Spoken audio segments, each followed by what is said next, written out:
Business turnaround.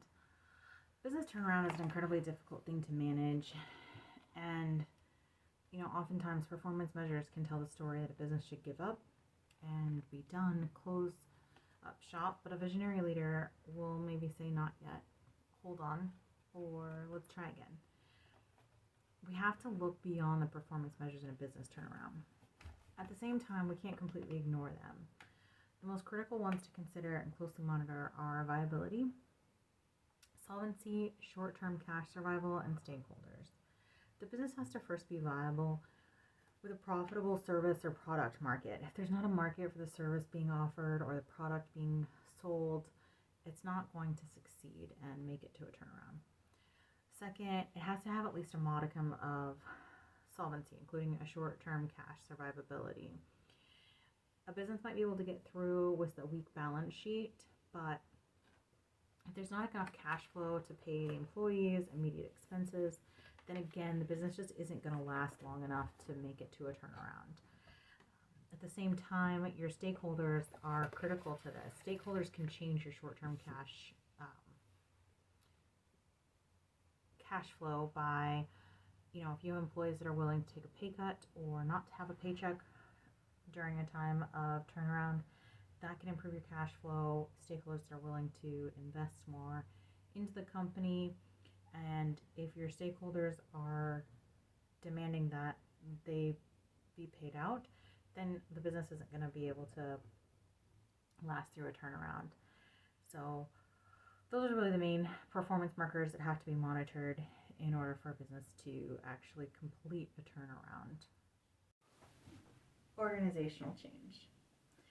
Organizational change is hard because to change the processes and activities to align with the business world for future potential opportunities involves a mind shift change of more than one person. And they're shifting into new and often unfamiliar paths. Inevitably, there's going to be bumps in the road, and you have to adapt to those. But it's easy to grab onto those bumps in the road and seize them as a reason to oppose change. When a business is making proactive changes and preparing for future potential opportunities, that means someone's trying to look into a crystal ball for the future, predict opportunities, decide how to prepare for them. A lot of people can't see that crystal ball, and there's also the risk that those potential opportunities are never going to materialize like someone expects them to. It sort of comes back to the common phrasing, great rewards come after a great risk. Getting a lot of people on board for a great risk is really tough. In a situation where a business is making reactive changes, a lot of people can see the need for that reactive change as proof that the management has failed them. And they see that failure as justification not to trust management in making those reactive changes. Organizational change involves changing, stopping old habits, starting new habits. Habits are deeply rooted in us, and they're hard to change on an individual basis.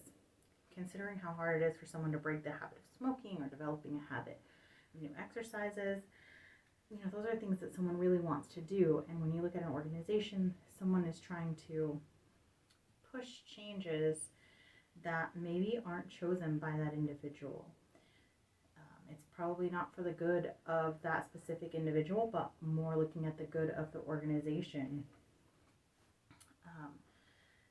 One employee, even if it is looking at the good of one employee, that may not necessarily be the best for another employee. In March of 2021, when so many offices and staff went to work from home, some of us were thrilled. I thrive in a home office. Working from home, I have a great desk set up, and I was really happy to come and work from home in this environment.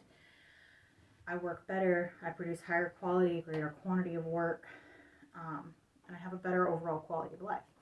But some of my coworkers who were really great employees, they really struggled with the transition, and for a lot of reasons. Personalities, lifestyles, age, home resources, family demands. So that's just one example of how a change can be really good for one person but not great for another person. And organizational change is going to have those same bumps It's going to be, some things are going to be great for one and not great for another. So it's really hard to get everybody on board. And this is where having a charismatic leader that can win hearts and minds is so critical for organizational change. Personal leadership is critical to an organization's ability to adapt to change, because the reality is that we live in a dynamic world. Things are constantly changing. Where once upon a time we went to the store and bought groceries, baby snacks, and we went to an optician to get glasses. Now we can order them online and have them delivered to the house without ever going to see someone. Instead of ordering a textbook and going to pick it up physically in the bookstore, we can get the same textbook on our phone, on our laptop, and we can have it accessible anywhere. So because the world's constantly changing, our leadership has to be able to adapt to change. And if your leadership isn't versatile, then they're not going to be able to do that. Organizations that didn't have a versatile leadership really struggled, and a lot of them failed and collapsed when in March of 2021 businesses had to rely on online ordering, food pickup services, employees working from home. That was not something that really anyone could, well, some would argue you could have prepared for, but a versatile leader had to adapt to that. And those who didn't adapt honestly just got left behind, and that's where we've seen a lot of businesses struggle. So the reality is just that life is constantly changing, whether we expect it to, whether we want it to, whether we hope that it does. It's just going to constantly change, and our leadership has to be able to adapt to that. Otherwise, the business will not succeed.